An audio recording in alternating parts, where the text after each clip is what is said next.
इस वीडियो में मौलाना कह रहा है कि फ्रांस जिहाद के जरिए एक इस्लामी देश बन जाएगा, पूरी दुनिया इस्लामी शासन के अधीन हो जाएगी। ये वीडियो 12 मार्च 2019 फिलिस्तीन के मौलाना अबू तकी अल-दिन अल-दारी का है। वह अल-अक्सा मस्जिद में मुसलमानों को संबोधित कर रहा था और एक तरह से यूरोप को धमका रहा था। उसका कहना था कि साल 2050 तक फ्रांस में बसे मुसलमान फ्रेंच नागरिकों की संख्या से भी आगे निकल जाएंगे। लेकिन हमें फ्रांस को इस्लामिक देश में बदलने के लिए सिर्फ इन्हीं नंबरों पर निर्भर नहीं रहना होगा। हमें इस बात पर भरोसा है कि मुसलमानों के पास अपना एक देश होना ही चाहिए जो अल्लाह के लिए जिहाद के जरिए पश्चिमी देशों के लोगों तक इस्लाम को लेकर आए। उसने इस्लाम को फैलाने के 3 तरीके भी बताए। पहला था इस्लाम में धर्म परिवर्तन करना। इसके अलावा जजिया टैक्स या फिर लोगों को अल्लाह की मदद के लिए लड़ने की अपील करना शामिल था। इसके बिना दुनिया में इस्लाम का शासन नहीं हो पाएगा। तो देखा आपने मौलाना का जहर, कभी ब्रिटेन, कभी भारत, कभी फ्रांस। आए दिन दुनिया को इस्लाम में बदलने की साजिशें चल रही हैं और भारत तो रहने दीजिए, फ्रांस भी पीछे नहीं है।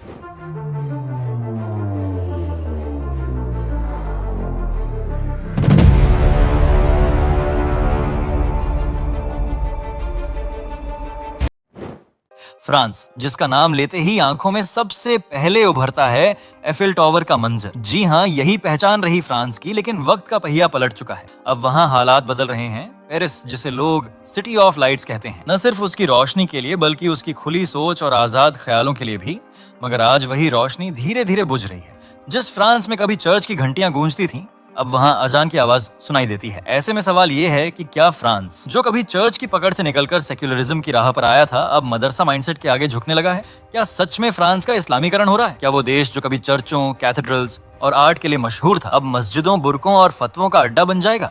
इसे जानने के लिए हमें झांकना पड़ेगा पेरिस की गलियों से लेकर फ्रांसीसी संसद तक। इसलिए बने रहिए आखिर तक। लेकिन उससे पहले कृपया हमारे चैनल को सब्सक्राइब अवश्य कर दीजिए।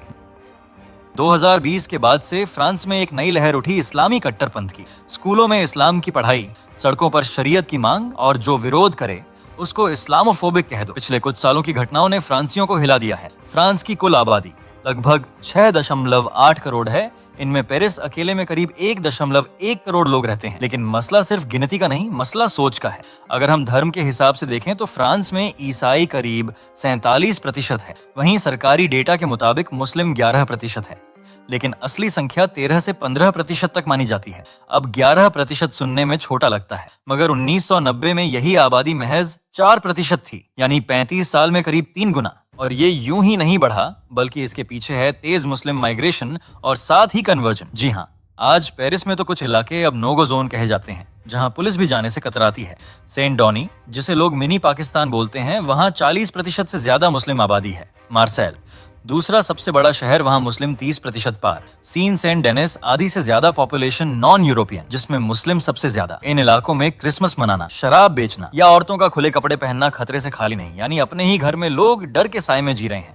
और ये कोई अफवाह नहीं, फ्रेंच सरकार खुद मान चुकी है कि 750 से ज्यादा इलाके सेंसिटिव अर्बन जोन है। अब समझो ये वही खेल है जो भारत में भी दिखता है। धीरे धीरे बिना शोर किए आबादी के दम पर दबाव बनाओ और फिर शरीयत लागू करो। आज फ्रांस में हाल ये है कि लगता है जैसे कोई मुस्लिम देश हो। जरा देखिए फ्रांस में हुई घटनाएं। अक्टूबर 2020, जब एक टीचर सैमुअल पैटी ने क्लास में फ्रीडम ऑफ एक्सप्रेशन पर चर्चा करते हुए पैगंबर का कार्टून दिखाया। इस पर एक 18 वर्षीय चेचन मुस्लिम शरणार्थी अब्दुल्लाह अंजुरोव ने उनकी हत्या कर दी और सिर काट दिया। फिर जून जुलाई 2023, जब 17 वर्षीय नाहेल मरजुक की पुलिस द्वारा गोली मारकर हत्या के बाद पूरे फ्रांस में दंगे भड़क उठे। फिर जनवरी 2024, जब पूरे पेरिस में 50,000 से ज्यादा मुस्लिम महिलाएं हिजाब के समर्थन में निकलीं।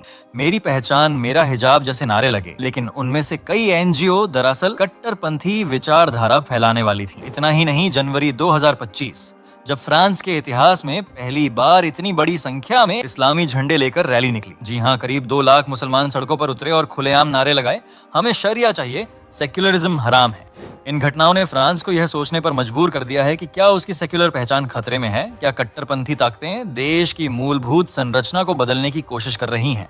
लेकिन ये कोई आज की कहानी नहीं है। दरअसल ये कहानी एक ऐसे मुल्क की है जिसने खुद को हमेशा आजादी, बराबरी और इंसाफ का देश बताया। लेकिन वक्त के साथ इस जमीन पर एक नया सवाल खड़ा हुआ, मुस्लिम समुदाय का बढ़ता दायरा और उसके साथ जुड़ी राजनीति, दंगे और शरिया की मांगे। जी हाँ, वो दौर था 1950 से 60 के दशक का, जब दूसरे वर्ल्ड वॉर के बाद फ्रांस को मजदूर चाहिए थे। उस समय उसने अल्जीरिया, मोरक्को, ट्यूनीशिया जैसे अरब देशों से लाखों मजदूर बुलाए। शुरुआत में ये लोग बस कामगार थे, लेकिन धीरे धीरे उन्होंने अपने परिवार बुलाने शुरू किए। पेरिस, मार्से और लियोन जैसे बड़े शहरों में मुस्लिम बस्तियां बन गईं। फिर 1970 से 80 जब यहीं से असली बदलाव शुरू हुआ, जहां जहां मुस्लिम आबादी बढ़ी वहीं मस्जिदें और मदरसे बनने लगे। फ्रांस का सेक्युलर सिस्टम कहता था कि धर्म और सरकार अलग रहेंगे, लेकिन अब मस्जिदों की ऊंची आवाजें और हिजाब का मुद्दा सड़कों पर दिखने लगा। 1980 तक फ्रांस में 500 से ज्यादा मस्जिदें बन चुकी थीं। फिर आया 90 का दशक आया और अब मुसलमान सिर्फ मजदूर नहीं रहे, वो स्थायी नागरिक बन चुके थे। तभी हुआ हिजाब विवाद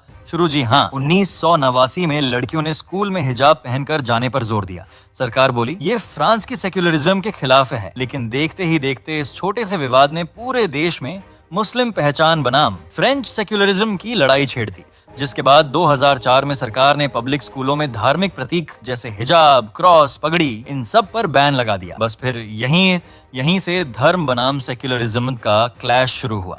2005 में 2 मुस्लिम लड़के पुलिस से बचते हुए करंट लगने से मारे गए। बस यही चिंगारी थी जिससे पूरा पेरिस सड़कों पर जल उठा। फिर आया 2010 से 20 का दौर, जब मुस्लिम समुदाय अब माइनॉरिटी नहीं बल्कि पॉलिटिकल फोर्स बनने लगा। कई मुस्लिम नेता पार्लियामेंट और लोकल काउंसिल में पहुंच गए। उन्होंने खुलकर कहा फ्रांस को हमारी धार्मिक पहचान का सम्मान करना होगा, यानी हिजाब, हलाल फूड, नमाज़ के लिए जगह, और यहाँ तक कि शरिया कानून की मांग भी उठने लगी। 2020 में राष्ट्रपति मैक्रो ने कहा इस्लामी अलगाववाद को खत्म करना होगा। बस फिर क्या था, आवाजें उठी, हमें फ्रेंच कानून नहीं चाहिए, शरिया चाहिए। इसका नतीजा ये हुआ कि कई इलाकों में इमाम और मौलवी ही कानून बनाने लगे। स्कूलों में लड़कियां हिजाब पहनकर आने लगीं, क्लास में बैठकर प्रोफेसर से आंख तक नहीं मिलाती। लड़के कहते हैं औरत से पढ़ना शरिया के खिलाफ है। अब बताओ ये पढ़ाई है या फतवा क्लास? आपको बता दें आज फ्रांस में करीब 60 से 70 लाख मुस्लिम हैं और मस्जिदों की संख्या अब 2300 से ज्यादा हो चुकी है और 200 से 250 मस्जिदें अभी बन रही हैं, जबकि इनमें से 30% मस्जिदें ऐसे इमाम चला रहे हैं जो शरिया लागू करने की मांग करते हैं। इन्हें फंडिंग आती है तुर्की, कतर, सऊदी अरब से।